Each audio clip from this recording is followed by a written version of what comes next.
الحمد لله رب العالمين والصلاة والسلام على سيد المرسلين وعلى آله وأصحابه وأزواجه وذرياته أجمعين أما بعد. محترم ناظرین، السلام علیکم ورحمۃ اللہ وبرکاتہ. آج آپ حضرات کی خدمت میں چھٹے پارے کی تفسیر مختصراً پیش کی جائے گی. اعوذ باللہ من الشیطان الرجیم، بسم اللہ الرحمن الرحیم. یا ایہا الذین آمنوا اوفوا بالعقود. یہ سورۃ المائدہ ہے، اس کی پہلی آیت ہے. سورۃ المائدہ یہ سورت مدنی ہے. اس کا اکثر حصہ ہجرت کے بعد نازل ہوا. اس میں جو احکامات، جو مسائل بیان کیے گئے ہیں وہ سب حتمی ہیں اور ناسخ ہیں، اور نزول کے اعتبار سے یہ آخری دور کی صورت ہے. اس لیے اس میں ایک مکمل حد تک احکامات بیان کر دیے گئے ہیں. مثال کے طور پر وعدہ پورا کرنا، معاہدات کو پورا کرنا، حرام چیزوں سے بچنا، شراب سے بچنا، اسلامی تعزیرات، اسلامی حدود، بہت سی چیزوں کو اس میں تفصیلاً بیان کر دیا گیا. تو یہ پہلی آیت ہے، یا ایھا الذین آمنوا اوفوا بالعقود. O you who believe fulfill the contracts.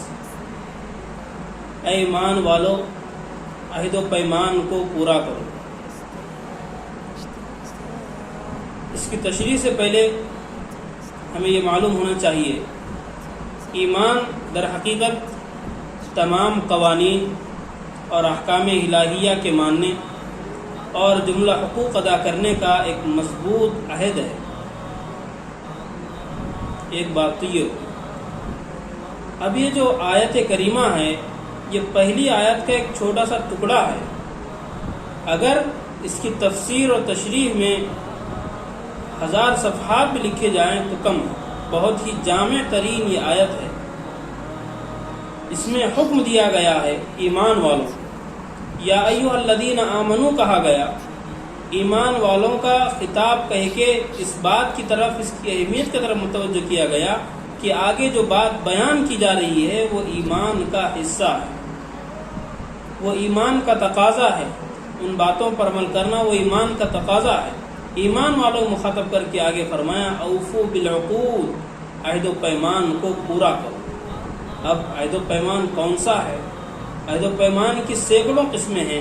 ایک وہ عہد جو اللہ رب العالمین نے بندوں سے لیا ہے، اپنی بندگی کا، اطاعت کا، عبادت کا، وہ ہے. اور ایک وہ ہے جو اللہ رب العالمین نے بندوں سے لیا ہے، حلال چیزیں استعمال کرنے کا اور حرام چیزوں سے بچنے کا. ایک یہ عہد. اور ایک عہد وہ ہے جو لوگوں کے درمیان لوگ آپس میں ایک دوسرے سے کرتے ہیں. اس میں تمام قسم کے عہد آ گئے اور فرمایا گیا کہ عہد کو پورا کرو، عہد و پیمان کو پورا کرو. یہ پہلی بات اس آیت کریمہ میں بتائی گئی. اور ایک عہد وہ ہوتا ہے جو خاص طور سے جس کو حدیث میں بیان کیا گیا، جو لوگ آپس میں ایک دوسرے سے کرتے ہیں. اس میں وعدہ بھی ہے، عہد بھی ہے، دونوں چیزیں.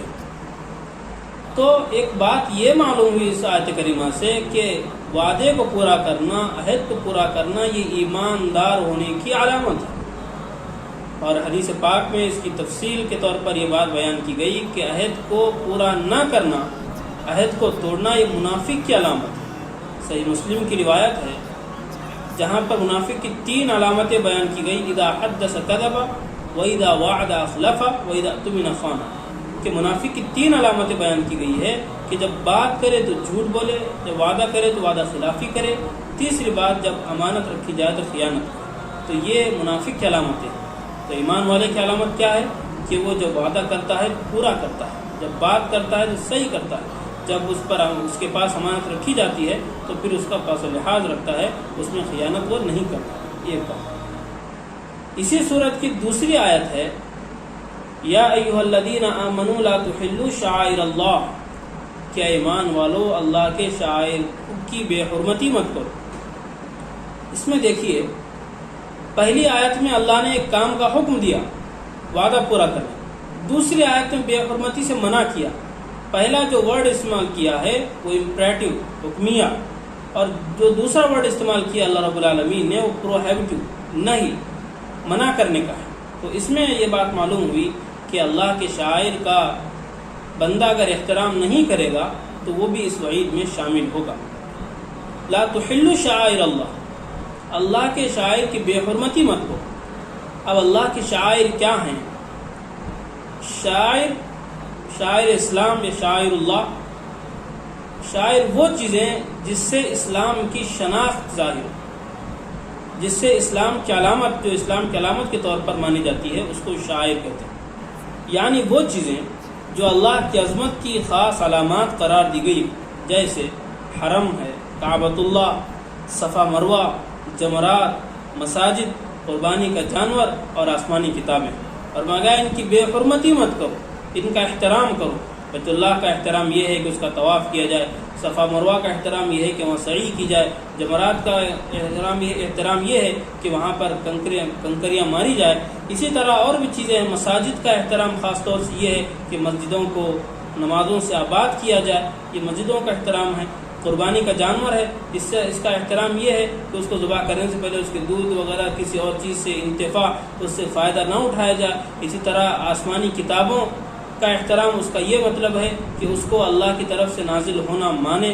یہ بات الگ ہے کہ بعد میں اس کے اندر تحریفات ہوئی ہیں، لیکن اس کو بنیادی طور پر آسمانی کتابیں ماننا، یہ تمام چیزیں کیا ہے، اس کے احترام میں داخل ہے۔ یہ شعائر اللہ ہیں، ان کا احترام ضروری ہے۔ تو دوسری بات آپ حضرات کی خدمت میں یہ ہو، جیسا کہ بات ابھی آئی تھی سورت کی تمہید میں، کہ سورت میں بے شمار احکامات اللہ رب العالمین نے بیان فرمایا۔ ایک حکم اسی آیت میں نیچے اللہ رب العالمین نے بیان فرمایا، وَتَعَاوَنُوا عَلَى الْبِرِّ وَالتَّقْوَى وَلَا تَعَاوَنُوا عَلَى الْإِثْمِ وَالْعُدْوَانِ، کہ آدمی جب کسی کے ساتھ کوئی تعاون کرے، کسی کا جب کوئی مدد کرے تو اس کی مدد و تعاون تقوی کی بنیاد پر ہونا چاہیے۔ بھلے کاموں میں، اچھے کاموں کے لیے تعاون کیا جائے، برے کاموں کے لیے تعاون نہ کیا جائے۔ یہ بات بھی وَلَا تَعَاوَنُوا عَلَى الْإِثْمِ وَالْعُدْوَانِ، جو برائی کے کام ہیں، جو بھلائی کے کام نہیں ہیں، جو سرکشی والے کام ہیں، ایسے کاموں کے متعلق فرمایا اس میں ایمان والے کو چاہیے کہ وہ ساتھ نہ دے، ساتھ دے تو صرف انہی کاموں میں جو بھلائی کے متعلق ہو، بھلائی سے متعلق۔ تو دوسری بات یہ ہوئی۔ تیسری بات یہ ہے کہ اللہ رب العالمین نے اسی سورۃ المائدہ میں حابیل اور قابیل کا قصہ بھی بیان کیا ہے۔ یہ سورۃ المائدہ کی آیت نمبر 27 ہے، جس کے اندر نبی پاک صلی اللہ علیہ وسلم کو حکم دیا گیا، وَاتْلُ عَلَيْهِمْ نَبَأَ ابْنَيْ آدَمَ بِالْحَقِّ، اے نبی صلی اللہ علیہ وسلم آپ امت کو آدم علیہ السلام کے 2 بیٹوں کا قصہ بھی سنائیے، ٹھیک بالحق۔ ان کا قصہ کیا ہے کہ دونوں میں سے دونوں نے اللہ کی بارگاہ میں قربانی پیش کی، اور ایک کی قربانی قبول ہوئی، دوسرے کی قبول نہیں ہوئی۔ اس وقت قربانی کے قبول ہونے کا طریقہ یہ ہوتا تھا کہ جس چیز کو اللہ کے راستے میں قربان کرنا ہے اس چیز کو کھلے میدان میں رکھ دیتے تھے، اور آسمان سے آگ آ کر اس چیز کو جلا دیتی تھی، تو یہ اس کی قبولیت کی دلیل ہوتی تھی، اس کی قبولیت کی علامت ہوتی تھی۔ تو ان دونوں نے اللہ کے بارگاہ میں قربانی پیش کی، اس میں ایک کی قربانی قبول کی گئی، ایک کی قبول نہیں ہوئی۔ جس کی قبول ہوئی تھی اس کا نام تھا حابیل۔ اب قابیل جو ہے غصے سے بھر گیا، اس نے اب اس سے کہا، اپنے بھائی سے حابیل سے کہا، قابیل نے، لَأَقْتُلَنَّ قَالَ لَأَقْتُلَنَّكَ، میں تیرا قتل کر دوں گا۔ کہا جب میری قربانی قبول نہیں ہوئی، تیری ہوئی، تو میں تیرا کیا کر دوں گا، قتل کر دوں گا۔ یہ سرکشی میں اس نے بات کہی۔ تو اب حابیل جو اس کا بھائی تھا، اس نے ایک ٹھنڈے دماغ سے ایک جملہ کہا، بہت ہی جامع جملہ کہا، قال انما يتقبل اللہ من المتقین، کہ اللہ رب العالمین تو انہی لوگوں کی قربانی قبول کرتے ہیں جو تقوی کی بنیاد پر ہو۔ ان کی جو گفتگو چل رہی تھی اس میں درمیان میں آیت آئی، درمیان میں ایک جملہ آیا، ایک جملہ کر اس نے بتایا کہ ایک اصول گویا کہ امت کو دیا کہ جو چیز بھی اللہ کے بارگاہ میں قبول ہوگی اس کی بنیاد جو ہے تقوی ہے، تقوی کی بنیاد پر ہی چیز قبول ہوتی ہے۔ تو یہ بات معلوم. اور یہ بات ان کی گفتگو چلی. اس کے بعد اس نے کہا لاقتلنک. پھر حابیل نے کہا اگر تو قتل کرتا ہے تو میں اپنا دفاع نہیں کر سکتا. یہ باتیں اس کے اندر آئی تفصیل سے اللہ رب العالمین نے بیان فرمائی 4-5 آیات کے اندر. آخرکار قابیل نے حابیل کو قتل کر دیا. اب یہ دنیا کا پہلا قتل تھا روئے زمین پر. یہ پہلا قتل تھا جو قابیل نے حابیل کا کیا. گویا ایک بھائی نے دوسرے بھائی کا قتل کیا. یہ روئے زمین کا سب سے پہلا قتل. تو بخاری و مسلم کی روایت بھی اس کی تائید کرتی ہے. گویا اس کی تشریح بیان کرتی ہے لیس من نفس تقتل ظلما الا كان على ابن آدم الاول كفل من دمها لانه كان اول من سن القتل.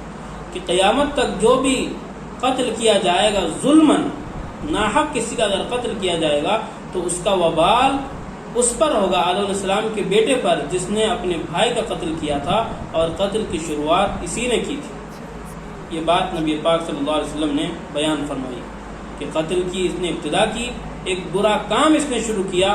تو اللہ رب العالمین نے یہ کیا کہ جو برا کام کرتا ہے اور اس پر جو برا کام کیا جاتا رہتا ہے مستقل طور پر, اس کا سارا وبال اس کام کے شروع کرنے والے پر ہوتا ہے. یہ بات ہمیں معلوم ہے. اور ایک دوسری روایت ہے, اس میں بھی صاف طور سے بیان کیا گیا جو اچھا کام شروع کرتا ہے پھر لوگ اس پر عمل کرتے ہیں اور مستقل اس پر عمل ہوتا رہتا ہے, تو پھر اللہ اس پر جتنا عمل ہو رہا ہے یعنی اس عمل کا پورا ثواب اس شخص کے اکاؤنٹ میں جمع کرتے ہیں, اس کے نام اعمال میں جمع کرتے ہیں جو بندہ اس کام کو شروع کرنے والا. اور اسی طرح اس شخص کی بھی مثال ہے, کسی نے برا کام شروع کیا اور لوگ اس کام کو کیے جا رہے ہیں, تو اس برا کام کرنے کا جو وبال ہے وہ وبال بھی اس بندے کو ملتا رہے گا. یہ حدیث پاک میں یہ بات ہمیں معلوم ہوتی ہے. اب یہاں پر قتل کا جب تذکرہ آیا تو اللہ رب العالمین نے آگے بیان کیا کہ ہم نے بنی اسرائیل پر اسی لیے قتل کو حرام کیا, اور ہماری اس شریعت میں بھی ہماری امت محمدیہ کے لیے بھی قتل جو ناجائز طریقے سے وہ بھی حرام ہے. من اجل ذلك كتبنا على بني اسرائيل انه من قتل نفسا بغير نفس او فساد في الارض فكانما قتل الناس جميعا. یہاں پر بہت ہی اہم بات اللہ رب العالمین نے, بہت زبردست بات اللہ رب العالمین نے ارشاد فرمائی کہ اگر کوئی کسی کا ناحق قتل کرتا ہے تو وہ ایسا ہے گویا اس نے سارے انسانوں کا قتل کیا. فكأنما قتل الناس جميعا, تمام انسانوں کو گویا اس نے قتل کر دیا. اور آگے یہ بات بیان فرمائی ومن احیاها فكأنما احیا الناس جميعا, اور کسی شخص نے ایک کی جان بچائی تو گویا وہ ایسا ہے اس نے تمام انسانوں کی جان بچائی. تو اس کی اہمیت کی طرف بھی اشارہ کیا کہ اگر کوئی جان بچاتا ہے تو اس کی اہمیت ہے گویا اس نے سارے معاشرے کو بچا لیا ہے. ایک آدمی قتل کرتا ہے تو دوسروں کو بھی اس سے جرأت ملتی ہے, تو اسی لیے اسلام نے اس کی سخت سے سخت سزا رکھی ہے. قتل کی سزا یہ ہے کہ اس کو قتل کیا جائے, اس کے قصاص کے طور پر یہ اسلام نے اس کی سزا رکھی ہے. اور جو بات اللہ رب العالمین نے ارشاد فرمائی آگے ومن احیاها فكأنما احیا الناس جميعا, اور جو قتل سے بچاتا ہے کسی کو, قتل سے روکتا ہے, وہ کسی کی جان بچاتا ہے تو وہ ایسا گویا اس نے ساری انسانیت کی جان بچائی. تو یہ اسلام کی تعلیمات ہیں جو ایک طرف کیا کرتا ہے, لوگوں کو جو قتل مطلب جو جرم کرتے ہیں ان جرم کی سزا بھی دیتا ہے, اور دوسرے تو لوگوں کو ترغیب بھی دیتا ہے کہ وہ اچھے کام کرنے کی کوشش کریں اور اپنی زندگی میں ایسا کریں کہ مرنے کے بعد آدمی کو اس کا ثواب ملتا رہے, نہ کہ ایسا کام کہ مرنے کے بعد بھی آدمی کو وہ عذاب جاریہ کے طور پر ملے.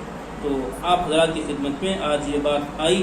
اللہ رب العالمین سے دعا ہے اللہ تعالی ہم تمام کو کہی گئی باتوں پر عمل کرنے کی توفیق عطا فرمائیں.